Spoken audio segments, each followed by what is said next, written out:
Selamat pagi, salam dalam kasih keluarga kudus dari Biara Bethlehem Salatiga. Saya Romo Martin, MSF hadir menyapa Anda semua dalam cinta Tuhan. Hari ini Jumat pertama dalam pekan kelima Prapaskah, 3 April 2020. Saya mengajak kita sekalian untuk merenungkan Injil Yohanes bab 10 ayat 31 sampai dengan 42. Marilah kita mempersiapkan diri untuk mendengarkan Tuhan. Dalam nama Bapa dan Putra dan Roh Kudus. Amin. Ya Allah Bapa yang penuh kasih, syukur dan terima kasih atas anugerah kehidupan yang boleh kami terima dari kemurahan-Mu. Kami juga bersyukur karena Engkau menganugerahkan kami kesehatan yang cukup. Dalam rasa syukur kami ingin mendengarkan suara-Mu. Berkenanlah Engkau menolong kami dengan Roh Kudus-Mu, supaya kami dapat mendengarkannya dengan baik, merenungkannya dalam hati kami, dan meresapkannya, serta melakukannya dalam hidup kami. Demi Kristus Tuhan dan pengantara kami. Amin. Inilah Injil Yesus Kristus menurut Yohanes, bab 10 ayat 31 sampai dengan 42. Sekali lagi orang-orang Yahudi mengambil batu untuk melempari Yesus. Kata Yesus kepada mereka, "Banyak pekerjaan baik yang berasal dari Bapakku yang kuperlihatkan kepadamu. Pekerjaan manakah di antaranya yang menyebabkan kamu mau melempari aku?" Jawab orang-orang Yahudi itu, "Bukan karena suatu pekerjaan baik, maka kami mau melempari engkau, melainkan karena engkau menghujat Allah, dan karena engkau, sekalipun hanya seorang manusia saja, menyamakan dirimu dengan Allah." Kata Yesus kepada mereka, "Tidakkah ada tertulis dalam kitab Taurat kamu? Aku telah berfirman, kamu adalah Allah. Jikalau mereka kepada siapa firman itu disampaikan disebut Allah, sedang kitab suci tidak dapat dibatalkan, masihkah kamu berkata kepada Dia yang dikuduskan oleh Bapa dan yang telah diutusnya ke dalam dunia, engkau menghujat Allah, karena aku telah berkata, aku anak Allah?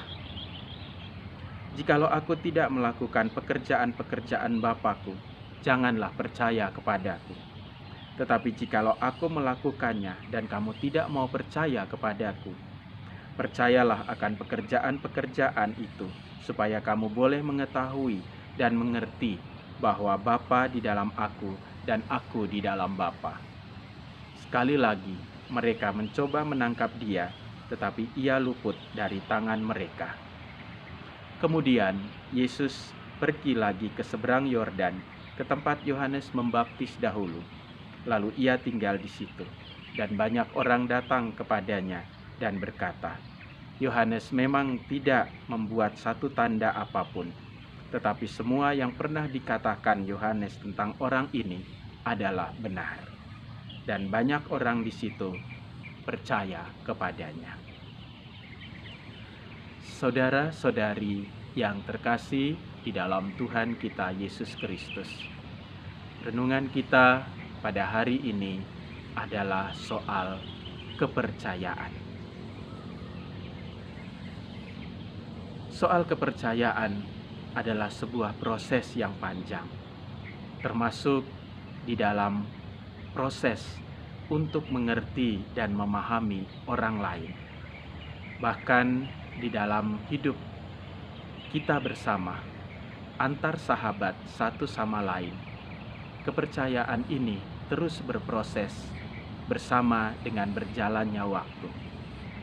Dan proses kepercayaan ini satu terhadap yang lain juga membutuhkan suatu pengertian yang mendalam terhadap satu dengan yang lain. Maka benar, kalau di dalam sepanjang hidupnya, begitu banyak orang yang memperjuangkan soal kepercayaan ini, baik di dalam hidup berkeluarga, di dalam relasi dengan masyarakat, maupun di tempat-tempat kerja kita.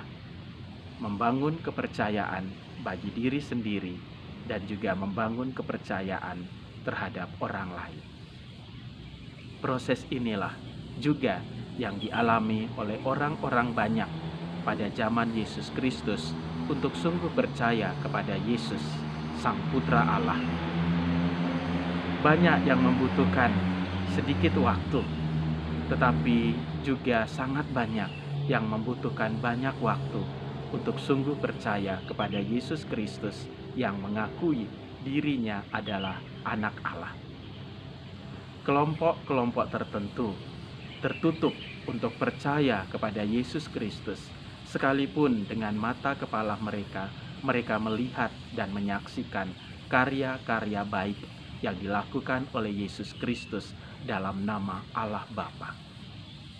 Tetapi mereka tetap tidak percaya. Dan salah satu contohnya adalah Injil hari ini dalam Yohanes bab 10 ayat 31 sampai dengan 42.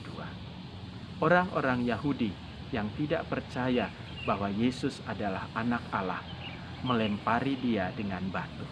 Tetapi Yesus bertanya kepada mereka, "Pekerjaan baik yang telah aku lakukan, dan pekerjaan manakah yang membuat kamu melempari aku dengan batu?" Dan mereka menjawab, "Kami melempari engkau dengan batu karena engkau telah menghujat Allah. Engkau adalah seorang manusia, tetapi engkau menyamakan dirimu dengan Allah." Mereka sungguh tidak percaya akan Yesus sebagai Mesias, Putra Allah yang hidup. Tetapi Yesus tidak pernah kehilangan harapan. Dia tidak kehilangan semangat. Dia terus-menerus mewartakan tentang Bapa yang mengutusnya, melakukan pekerjaan-pekerjaan yang baik, mewartakan kerajaan Allah, dan menyerukan pertobatan. Yesus menghindar dari mereka, dan ia pergi ke Sungai Yordan, tempat di mana Yohanes membaptis orang. Dan ini mengingatkan kita sekalian akan pembaptisan kita masing-masing. Kita minta diri dibaptis karena kita percaya bahwa Yesus Kristus adalah Putra Allah yang hidup. Maka kembalinya Yesus ke daerah Yordan mengingatkan kita akan pembaptisan kita, dan mengingatkan kita akan semangat tobat yang terus-menerus kita bangun selama masa Prapaskah ini, teristimewa menjelang Pekan Suci ini. Semoga Yesus yang pergi ke daerah Yordan menggerakkan kita sekalian untuk mengingat janji baptis kita dan hidup baru menurut janji itu sebagai wujud pertobatan kita menjelang Pekan Suci ini. Marilah berdoa. Ya Allah, Bapa yang Maha Kasih, terima kasih karena Engkau melalui sabda-Mu hari ini mengingatkan kami akan identitas kami sebagai orang-orang yang telah dibaptis dalam nama Yesus Kristus Putra-Mu. Semoga dengan itu kami diingatkan kembali untuk senantiasa memperbarui hidup kami, untuk hidup seturut dengan janji baptis yang telah kami ungkapkan. Demi Kristus Tuhan dan pengantara kami. Amin. Tuhan bersamamu dan bersama rohmu. Semoga Allah yang Maha Kuasa memberkati saudara, keluarga saudara, dan karya-karya saudara hari ini, Bapa dan Putra dan Roh Kudus. Amin. Salam Jumat, jujur menjadi anak Tuhan.